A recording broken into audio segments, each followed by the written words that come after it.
America, we got to get back to doing what's expected of us as free citizens in this democracy. That means being tolerant, being respectful, staying informed, and being engaged. I'm former Congressman Joe Walsh. Follow me here and join the millions of Americans who are renewing their social contract with each other. The social contract, it's on us.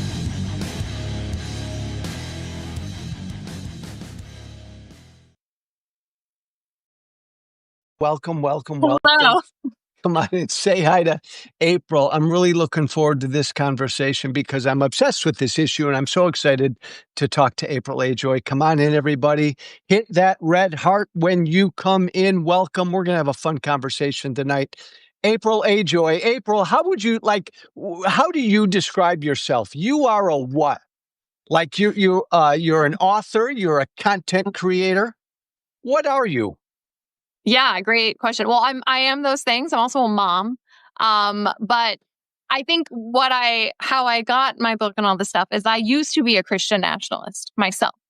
And so I talk about that world from someone who lived it and saw the harm caused firsthand. And that's a big part of what I want to talk to you about tonight. But Mom, how old is the kid or kids? Kids, I have a 9-year-old girl and a 6-year-old girl. And I just got back not long ago from hauling them back from dance. They're little dancers. Oh my God, that's awesome. Because I had a daughter, she's now in her 30s. She was into ballet. What kind of dancing are they into? They do ballet and tap right now. So yeah. Awesome. It's cool stuff. Welcome everybody as you come in. And again, to my listeners, my audience, you're going to hear me say this a few times. I want you to follow what April Ajoy says. I want you to follow and subscribe to her on Substack because she is an important voice. As I like to say, April, if you care about this country, the topic we're going to talk about, Christian nationalism, is a threat to this country. So everybody listening, follow April because she does a great job talking about what it is. You and I are a lot alike. You grew up in this Christian nationalist world. I grew up in MAGA conservative politics. I saw the light. It took me a while. I'm a lot older than you. Start at the top from your perspective when somebody just point blank asks you, April, what the heck is Christian nationalism? How do you answer that? I think at a very basic level, it's a conflation of one's theological beliefs with their political ideology. So your Christianity and your political identity are one and the same, which is why you can see people that might get accused of bigoted beliefs, but they're talking about politics. Yeah. But they'll turn around and say, well, you're just attacking me because I'm standing up for my faith, because they've conflated the two. If that makes sense. That makes a lot of sense. So they tie the two. Do they think of and or want America to be a Christian, officially designated a Christian country?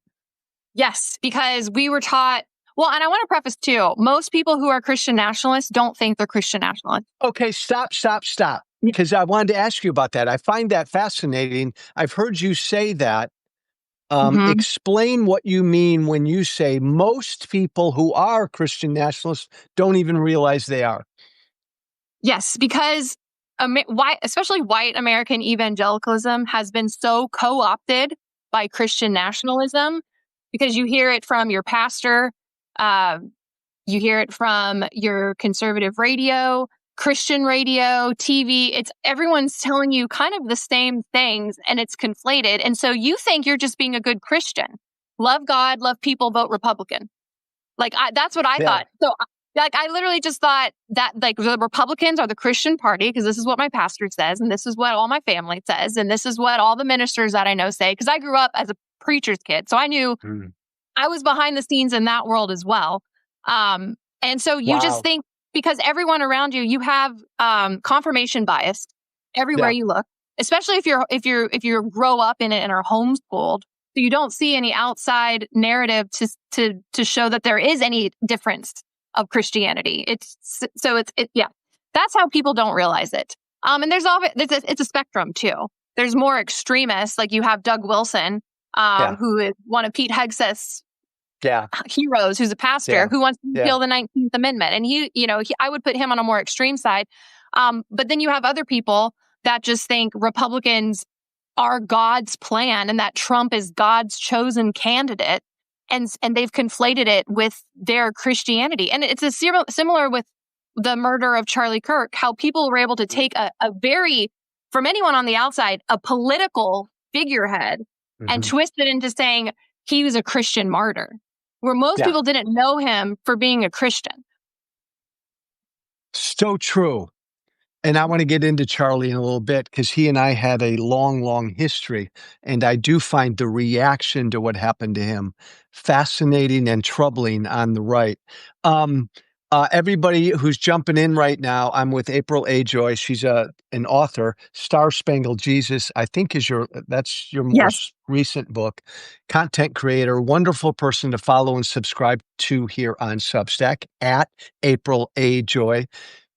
And for folks listening, this is a topic that I'm focusing on because as a former Republican, I feel like, and maybe April, I don't know if you agree with this, like when I look at MAGA and I look at the Republican Party evangelical base, I feel like this notion of Christian nationalism is kind of like the animating force right now. And I really worry that it's driving where my former party is going. That's why I think this is so important. And I want folks, as you've said, to understand it. Like you grew up in it and you didn't realize you were a Christian nationalist. Yeah, no, I thought I was just being a good Christian. And that's the hardest part about stopping Christian nationalism too. And I think you see mainstream media and news somewhat starting to talk about Christian nationalism, but for the longest time, it was taboo because no one wanted to seem like they were attacking Christianity. Because if you do call out Christian nationalism, that is what they do. They say, you're just attacking me because I'm standing up for biblical truth. But it's a very narrow, fundamentalist interpretation of Scripture. And it is one sect of Christianity when there's over 45,000 Christian denominations worldwide, but you insulate yourself and you convince yourself that you are the true way. And a lot of these people think, and as I did, that what we were doing was the right thing. Like it's not like a lot of them are pure evil. They think that they're doing God's will and they think it's what God wants them to do. Because when you believe that America was founded as a Christian nation, which is what we were taught, and that God supernaturally blessed America, all our presidents, all our troops through every single war, through all of our conquests. And then when harm starts to happen to America, like 9/11 or Hurricane Katrina, I heard from so many people that it was because God had lifted the veil of protection that was on our nation because we had allowed gay people and abortionists and the ACLU and feminists and like all these, big culture war frontline people. And so in order to get back into God's graces, you have to elect good Christian men, aka Republicans, to enact what they believe are Christian policies. Because you're also dealing with people that think all morality and only good can come from their God. Right. And so if you elect Christians on your side, then only good can come from it. And it's a very backwards way of thinking. It's also how they can justify a lot of harm because God works in mysterious ways and God's ways are above our own. And he's calling us to do that. And immigrants are being harmed right now and gay people are being harmed right now and Black people are being harmed right now. But God has a plan and he's in control. So there's like always a way to parachute out to skirt accountability too. In April, maybe this is a stupid question. And by the way, there are stupid questions. As a former teacher, I acknowledge that. Maybe this is a hard one to answer. I'm Christian. I'm born and raised a Roman Catholic kid, still Catholic. If somebody asked you, April, just give me like the general difference between just the average church-going, God-fearing Christian and a Christian nationalist. Yeah. Because I hear from a lot of my friends and listeners on the left who don't quite understand the difference between a Christian and a Christian nationalist. How would you answer that? Well, I would say they're both. I would still consider Christian nationalist Christians, because I think there's Yeah. been a lot of harm that's been done by Christianity in the name of God through different sects in the history. But I kind of look at it more as, is someone actually following the teachings of Jesus? Are they loving their neighbor? Are they loving their enemy? Are they taking care and welcoming the immigrants and taking care of the poor and the widow and the orphan, and actually, living out the Beatitudes and the Sermon on the Mount? Like, that to me embodies what it actually means to be a Christian and to have a faith in Christ, is when you're actually following the teachings of Jesus. Whereas a Christian nationalist really follows more of a culture war. It's more of an identity. They use Jesus, but only to gain more power.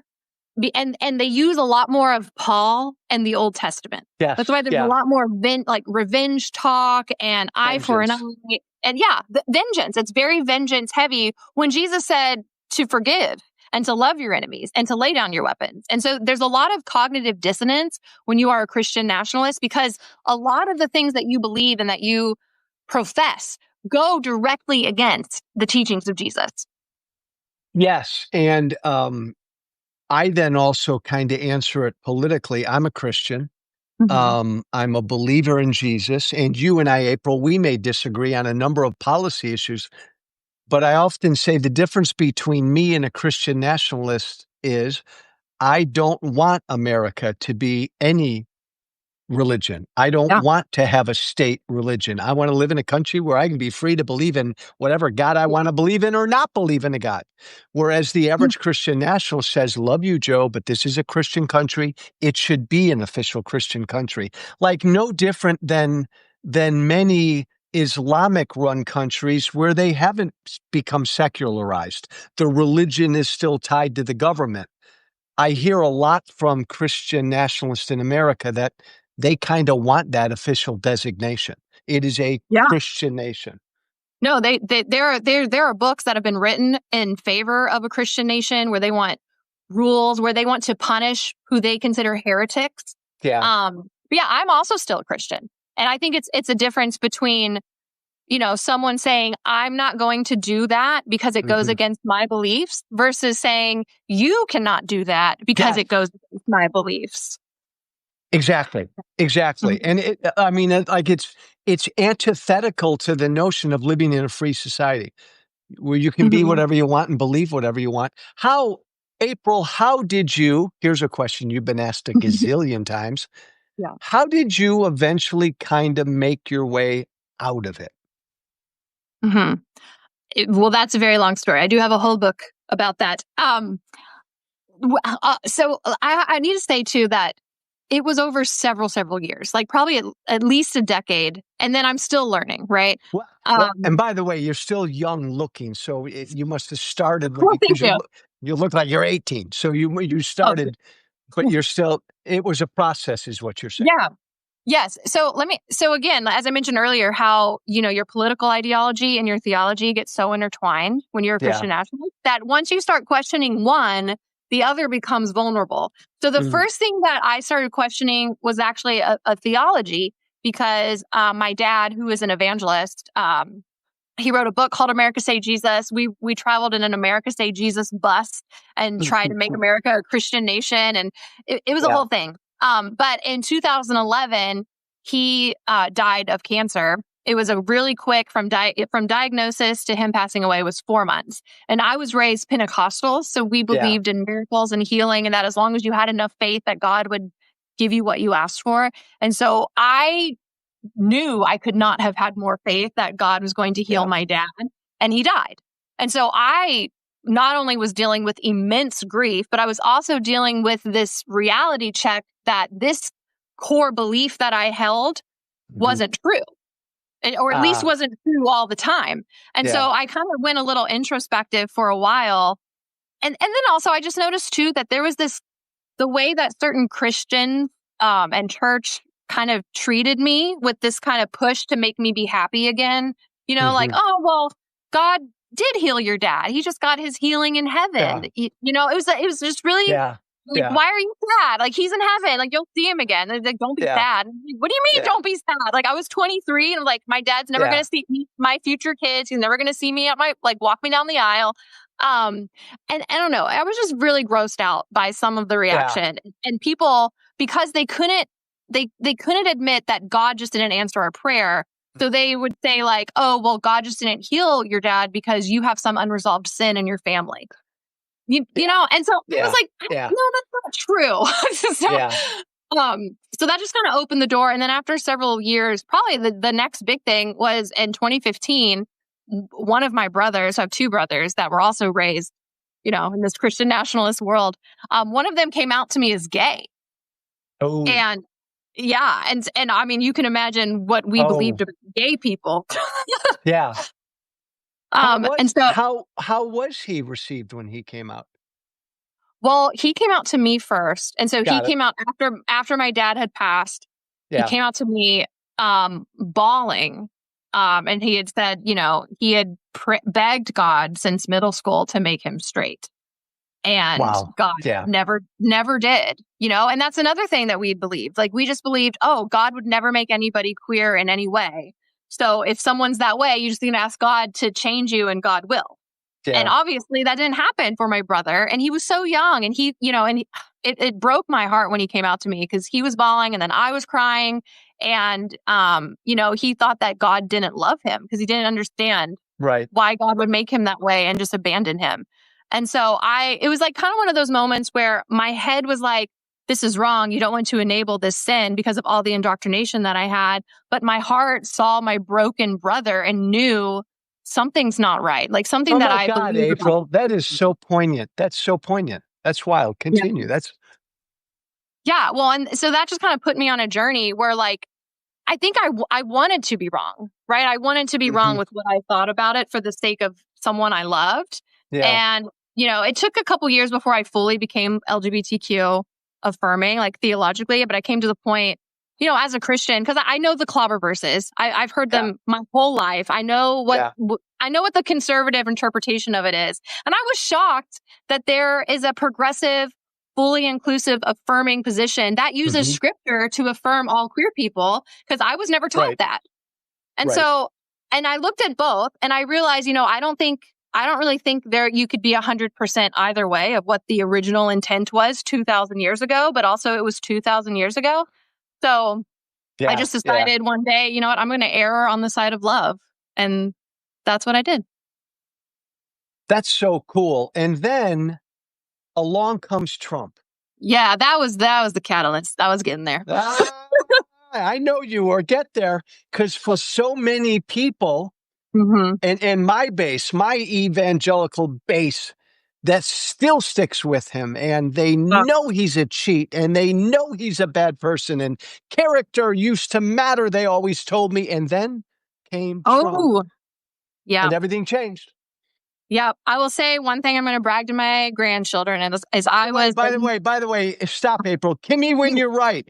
April is precious. Kimmy Wynn just said April Ajoy is precious. Amen, she is. Make sure, Kimmy Wynn, everybody follow and subscribe to April. April, I interrupted you. Go. No, you're fine. I was just going to say I was a never Trumper. As soon as Trump came on the scene, I remember watching, because I was still Republican. I was still very Republican in 2015 during that primary. And it was a huge primary. There were a million people in that race. And I thought there was no shot. I thought Donald Trump has zero shot of making this because he kept making gaffe after gaffe. I remember, I think it was in Iowa, he was asked if he had ever asked God for forgiveness. And he said no. And I thought, okay, he's done. They're not going to vote for, of course, we can see through this man, right?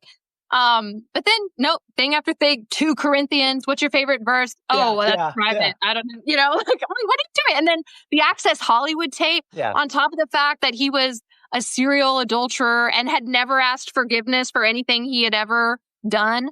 Yeah. I was because I remember I was a kid in the 90s during Bill Clinton whole thing. And I remember my dad lecturing me hardcore of how character matters. And if Bill Clinton would lie to his wife, how much worse would he do to the American people? Yeah. And, and that was the sentiment with all of the evangelical leaders that I was around. I was around a lot of pastors growing up, and they did not like Bill Clinton because he was immoral man and was not faithful to his wife. And then Donald Trump comes along, and suddenly it was, we're voting for a president, not a pastor. It's like, we've never said that before. So right, April, so spot on. Then coming from the world you come from, how do you explain that difference, that mindset that can do that with Bill Clinton and Donald Trump? How explain how that is? How can that be? That is honestly, it's something that I wrestle with a lot because to me, it was so clear. And that really started a lot more like a quicker version of questioning my Republicanness because, I was like, okay, if people like Franklin Graham, who I have long respected as a Christian minister, are being duped by this man, and I know he's wrong on this, what else is he teaching? Or, just evangelical leaders, what else have they taught me that's also wrong? But so here, I think it's a couple things.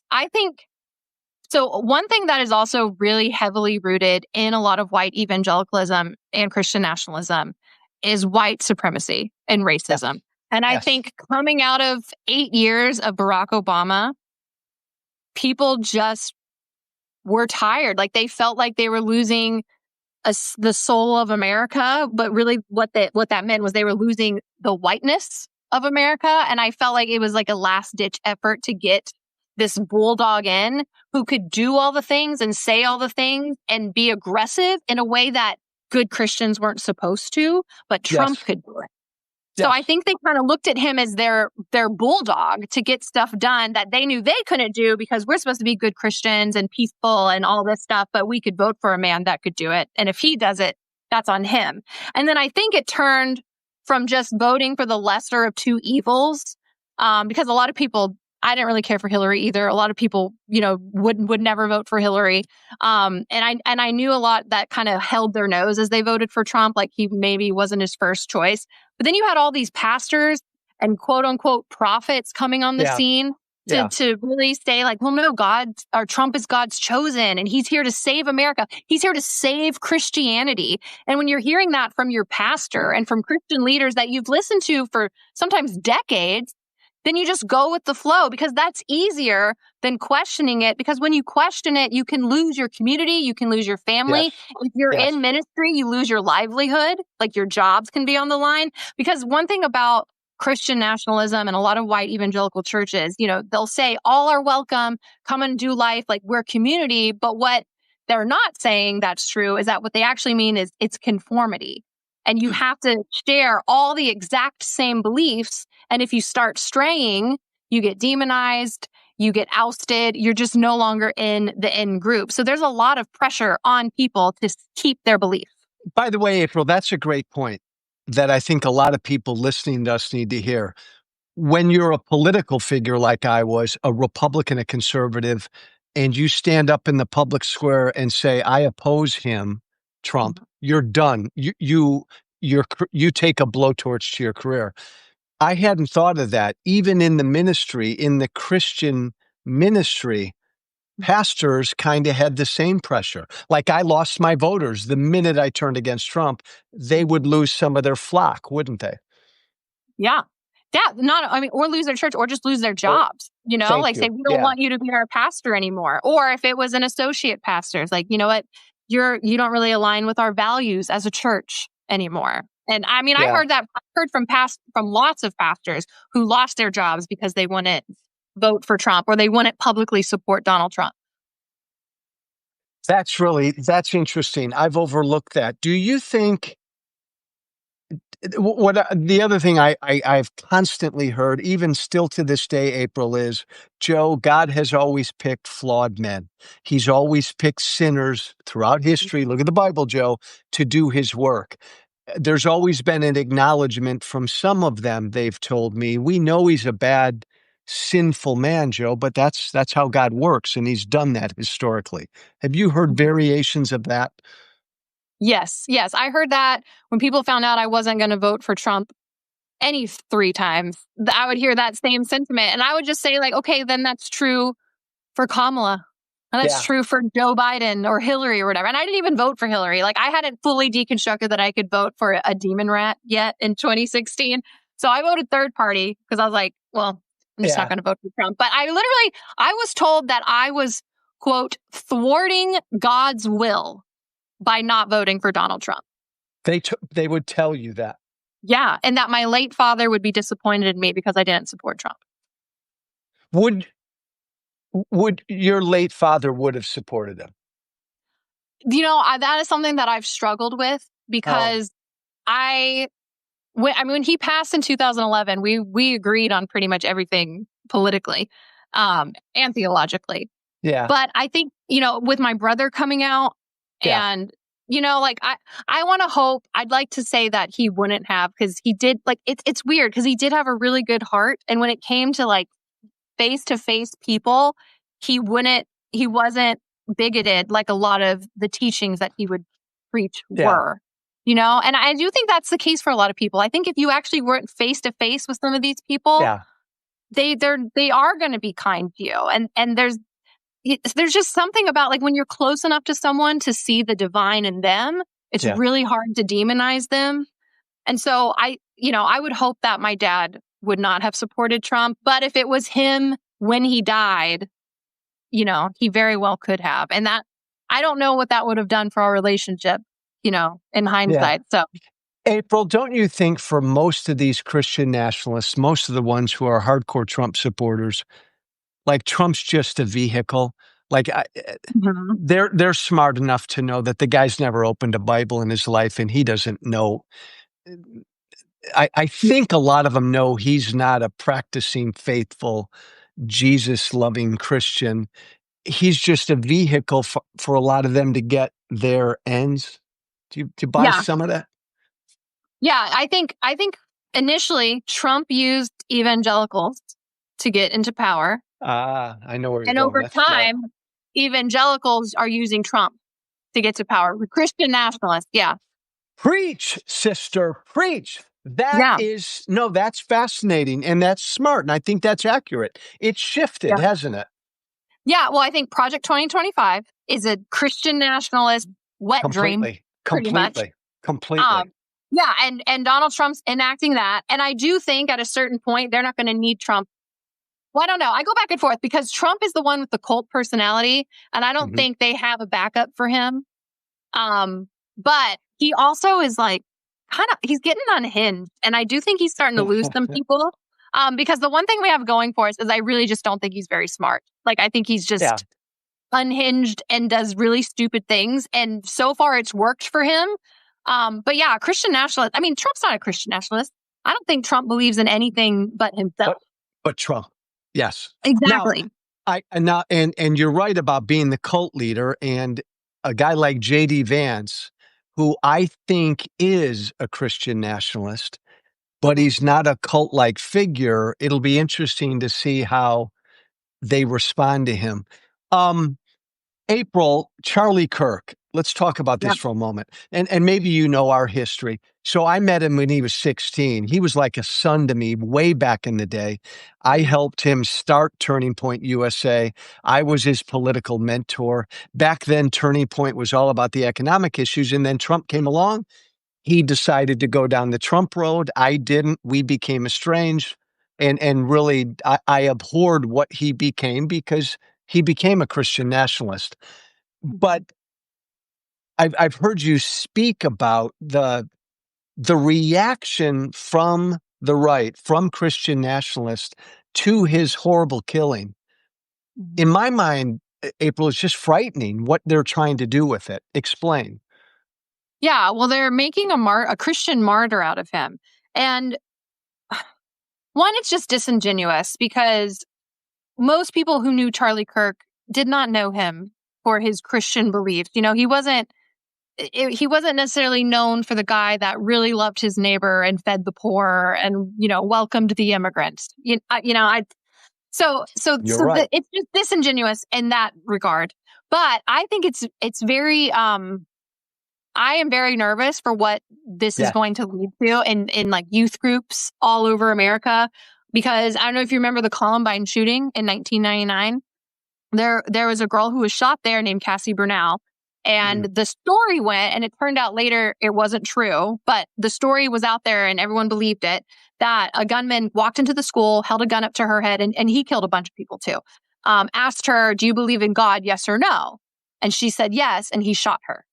And so it became this whole narrative taught in youth groups, like, would you die for Christ? And if you're not willing to die for Christ, then your faith's not strong enough. You're not close enough to God. So there was this, I mean, I would fantasize. I was convinced I was going to die a martyr, because you're also taught in this world that Christians are persecuted, and not just like Christians in countries where there is actual Christian persecution. We were taught that Christians in America were persecuted. And so when something like this happens, it just reinforces that narrative where the reason why they're so pro-gun, as I was taught, one day it's going to be illegal to worship and you're going to need to defend your right to own a Bible.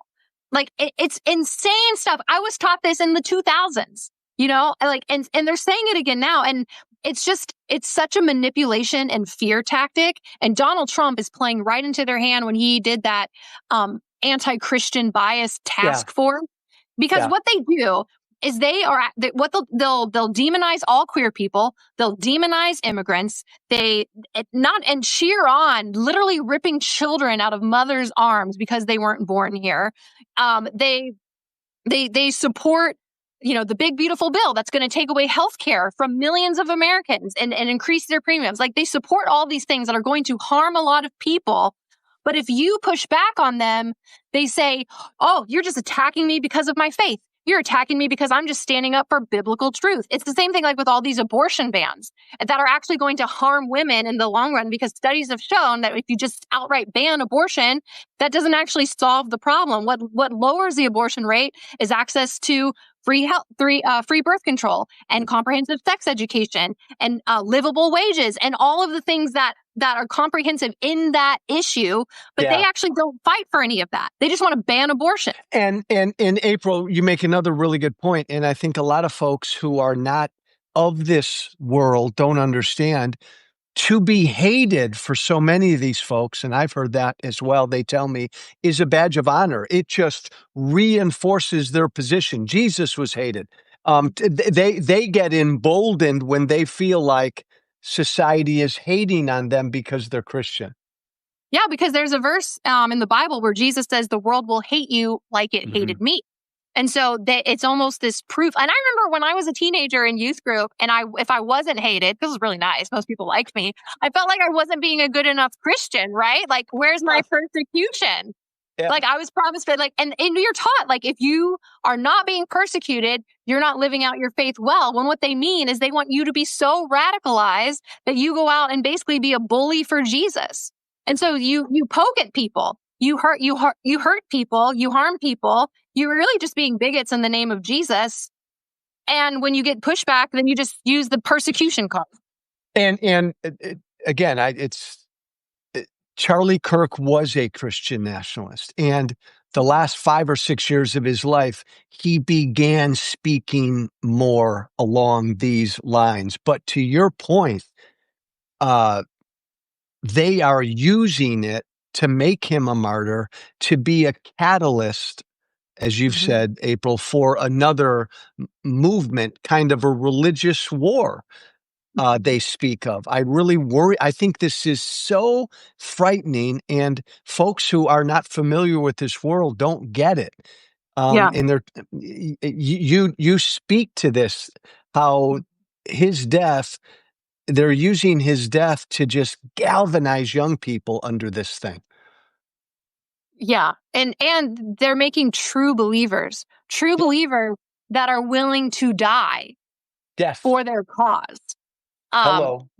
Right. Which is, and radicalized teenagers turn into radicalized adults. And I don't know if anyone's seen the most recent season of Shiny Happy People, but it focuses on teen mania, which honestly kind of shows how teenagers are in this Christian world, evangelical world, or radicalized. That's a good eye opener for what we're seeing today, because it's happening all over again. But another thing that's problematic with making Charlie Kirk specifically a Christian martyr is for those people, like young people who may not have even known who Charlie Kirk was, Right.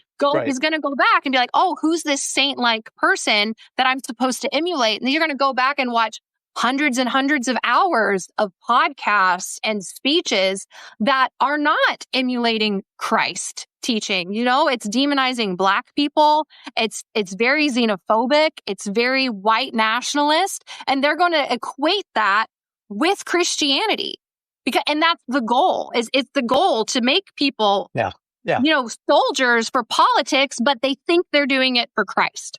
And you and I gave a really good combined answer early on in the difference between a Christian nationalist and a Christian. There's a political piece. The Christian nationalist wants America to formally be a Christian country. And then there's a religious piece that you nailed. The Christian nationalist does not follow the teachings of Jesus. Point blank. If Jesus were around today, he'd be out there, protesting ICE more than anybody. Yeah. Well, notice in the last week, there's been 2 different Christian ministers. One got like pepper sprayed or some kind of chemical. The other one got shot with a pepper bullet in the head. Yes. Unarmed. Yes.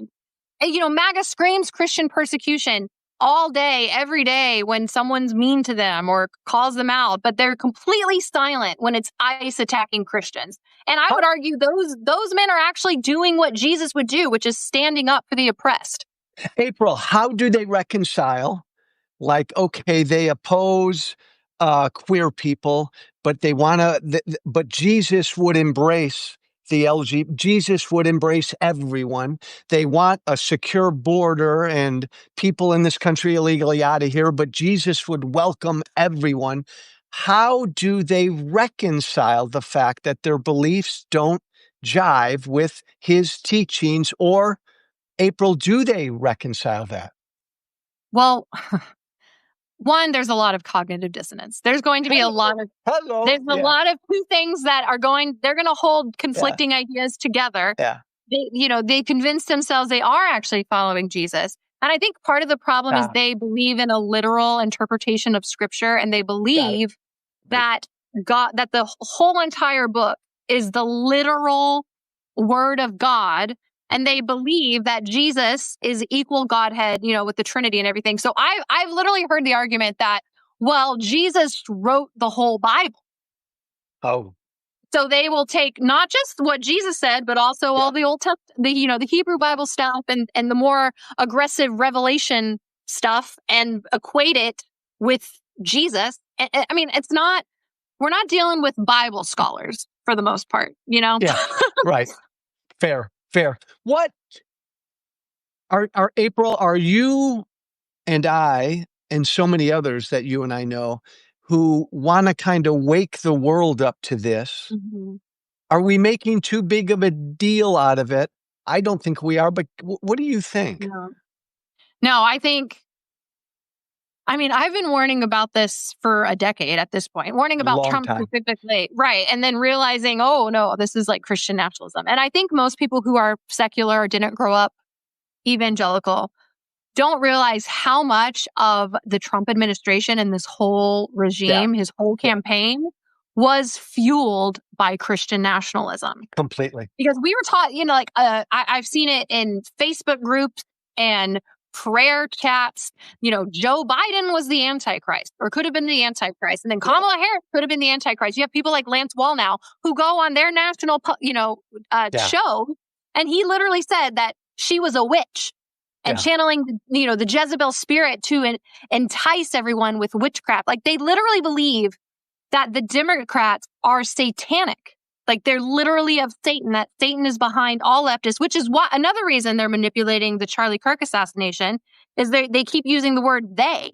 They're saying they did this, leftists, because they don't know, like not only do they believe Republicans are the true Christians, but they believe you cannot be a Christian and be a Democrat. And therefore you are of Satan because you're either of God or you're against God. It's a very black and white ideology. There's no nuance in it whatsoever.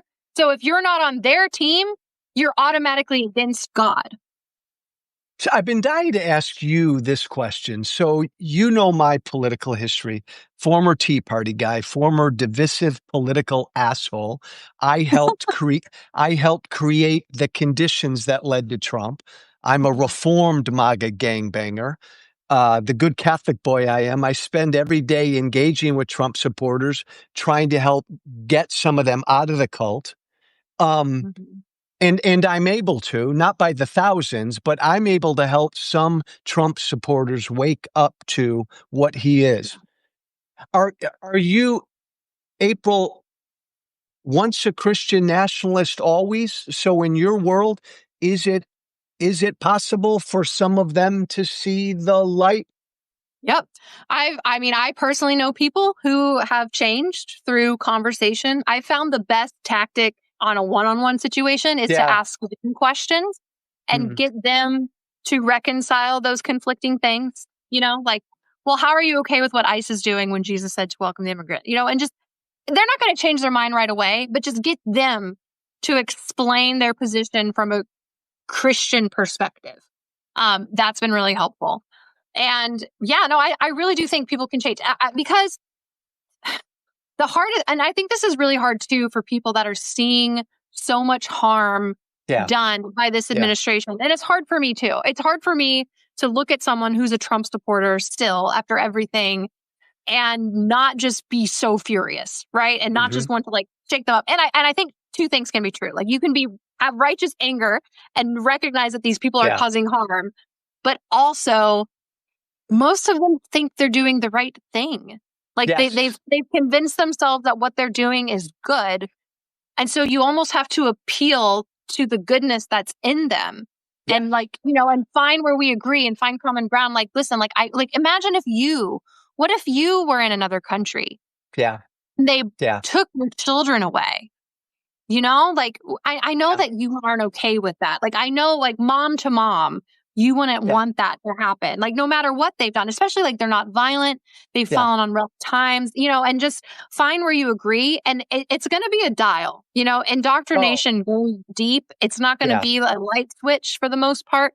But yeah, it is happening. And I think we're going to see it happening more and more. That's really cool. And then there's the notion of empathy. Mhm. At least politically, so many of these Trump supporters. I mean, he lies every time he opens his mouth, and so they've been lied to and deceived. In many ways, they're victims. They've been played. We're all empowered, though. We're all responsible for ourselves, but have some empathy because they've been told repeatedly, fear the brown and black people, fear Yeah. people coming across the border. So I think some empathy also helps. You are the best, by the way. By the way, everybody listening, follow April. Subscribe to April on Substack at April Ajoy. She is a font of wisdom and really interesting shit. Last question, young lady. Are you with all of this Mhm. and with everything that Trump's doing, and we have two political parties, and one of our two political parties is overtaken by bad stuff right now. Mhm. Are you bullish or bearish on this American experiment surviving? Are you bullish and bearish on how we're going to deal with Christian nationalism? Do you have hope? Or April Ajoy, ye of the wonderful smile, are we in for some dark times? Where are you at? I go back and forth on this probably every hour. Yeah. Like one day I'm like, oh my gosh, what's happening? And then the next moment Yeah. it's like, no, we're going to get through this. I'm a mixture of dread and hope. I think we're going to see some darker times before it gets better, but I do really believe it's going to get better because I think Trump's playing his hand too quickly. Mm. And I think people are going to wake up, especially if these insurance premiums go as high as they're going. Like farmers already in Oh, America yeah. are Yeah. struggling because of Trump's policies this year. Yeah. And also just like the extreme MAGA Christian nationalist people are not the majority in this company or in this country. Right. They're the loudest. maybe the most obnoxious. They insert themselves everywhere, but they're not the majority by any means. And so, I do have hope. And if you look at history, fascism doesn't stick around very long. It The doesn't tend pendulum's to. going to swing. And I really believe what I've been holding to is like, sometime maybe 10 years from now, hopefully sooner, maybe later, there's going to be a time where we look back on this history and people are going to be ashamed that they supported Trump. And, that's what I look for. Like, history's not going to look well. It's not going to look highly favored on Trump and Trump supporters.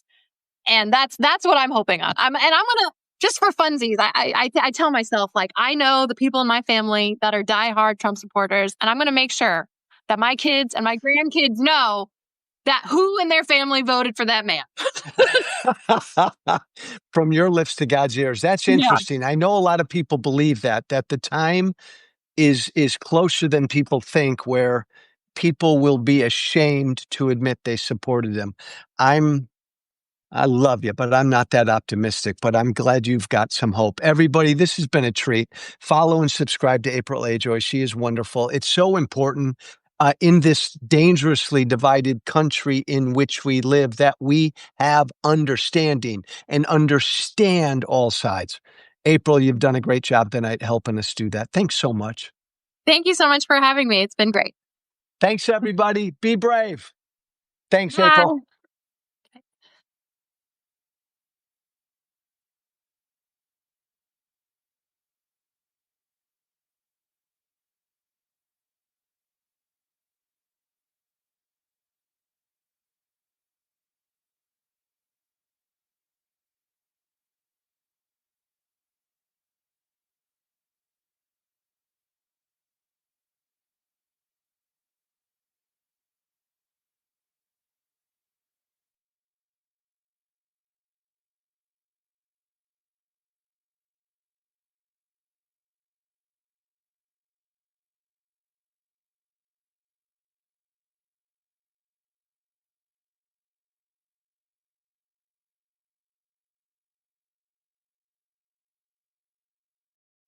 Thank you for listening.